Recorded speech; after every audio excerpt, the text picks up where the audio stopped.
मेरा नाम विश्वजीत यादव है। कृष्णा सिंह। नीरज यादव। शोभू कुमार।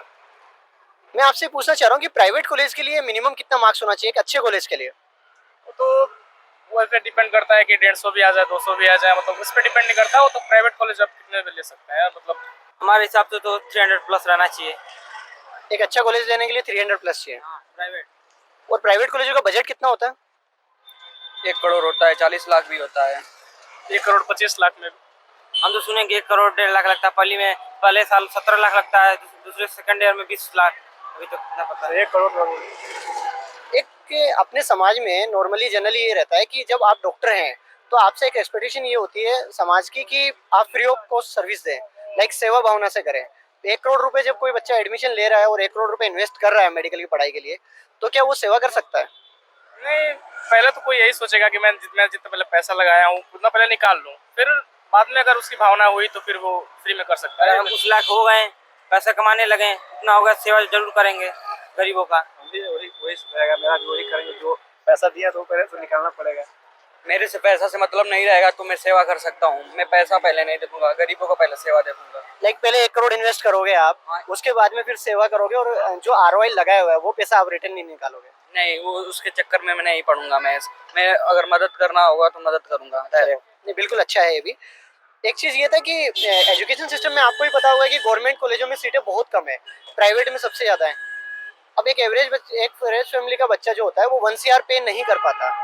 तो गवर्नमेंट के रिगार्डिंग कोई ऐसा सजेशन कि फीस कम हो या कोई भी XYZ कोई सजेशन आप देना चाहें कि एक एवरेज फैमिली का बच्चा भी पढ़ाई कर सके? देखिए, सरकार है तो रिसेंटली सीटें तो बहुत ज़्यादा बढ़ी हुई हैं और अभी भी एक्सपेक्टेशन है कि मतलब एम्स वगैरह मेडिकल कॉलेज ये सब बन रहे हुए हैं, अंडर कंस्ट्रक्शन है। और वहाँ पे फिर भी अभी तो आगे बढ़ेगा ही, तो मास वो कट ऑफ ज़्यादा जा रहा है, अभी तो कंपटीशन भी ज़्यादा है।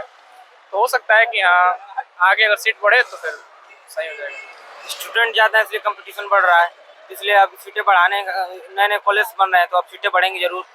ताकि हो सकता है कि लेकिन सीटें देखिए, कंपटीशन हर साल बच्चा बढ़ जाता है 2 से 3 लाख, सीटें बचती हैं 2000, क्या डिफरेंस आया? वो तो अपने मेहनत के ऊपर है। अब जैसे कि बहुत लोग यहाँ पे 5-5 साल पढ़ रहे हैं ड्रॉप लेके। अब उनका वो हम लोग आए, बहुत लोग खुद से ही पढ़ के निकल जाते हैं। जैसे बच्चा का बार बार नहीं होता है तो फिर वो बहुत लोग छोड़ देते हैं और बहुत लोग 3-4-5 साल बाद हो जाता है ऐसे कर। मैं यही बोलना चाहूँगा कि अगर जो भी बच्चा है अगर मेहनत कर रहा है तो उसका सिलेक्शन तो पक्का है। अगर पढ़ाई इतना आसान रहता तो सब कर लेते हैं। पढ़ाई इतना कठिन है, जो कर रहा है एक बार UPSC का दे ले, उसका एज भी ज़्यादा है। तो अगर पढ़ाई इतना आसान भी नहीं है, कठिन भी नहीं है। जैसे गवर्नमेंट ने अभी ना एज क्राइटेरिया भी हटा दिया है, आपने देखा होगा, तो पहले 25 ईयर का एज था वो भी हटा दिया है। तो अब आप किसी भी एज में MBBS कर सकते हैं। किसी भी कर सकते हैं तो ये भी अच्छा है। जिसका सपना है वो पूरा कर सकता है।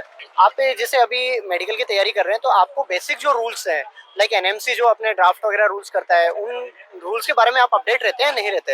हाँ, एलन डिजिटल ऐप है तो उससे अपडेट ही रहते हैं, और काउंसलर वगैरह लोग हैं तो वो भी ये सब जानकारी देते रहते हैं। क्योंकि NMC वगैरह ने बहुत सारे रूल्स चेंज किए हैं। जैसे पहले एडिशनल सब्जेक्ट वगैरह का रूल नहीं था, उसको चेंज कर दिया। अब आप कोई भी पढ़ाई करो, 11th में आपके बायो हो या ना हो उसको कोई मतलब नहीं है, 12th में बायो लेके भी आप डॉक्टर बन सकते हो। ये तो अच्छा ही है, बट बायो का पढ़ना और रीडिंग मतलब NCERT का अच्छे से सबके वो उतना नहीं है। मतलब जो IIT करेगा वो बायो तो पढ़ नहीं सकता, क्योंकि उसको पहले इसी मैथ में वो है, तो इसलिए वो मैथ लिया हुआ है। फिर हाँ, ये भी सही है, बट फिर जो स्टूडेंट पहले से अगर मैथ पढ़ के आएगा तो उसके लिए काफ़ी कठिन होगा फिर बायो पढ़ना, इसलिए थोड़ा ज़्यादा उसको मेहनत करना पड़ेगा इसमें। Okay, thank you.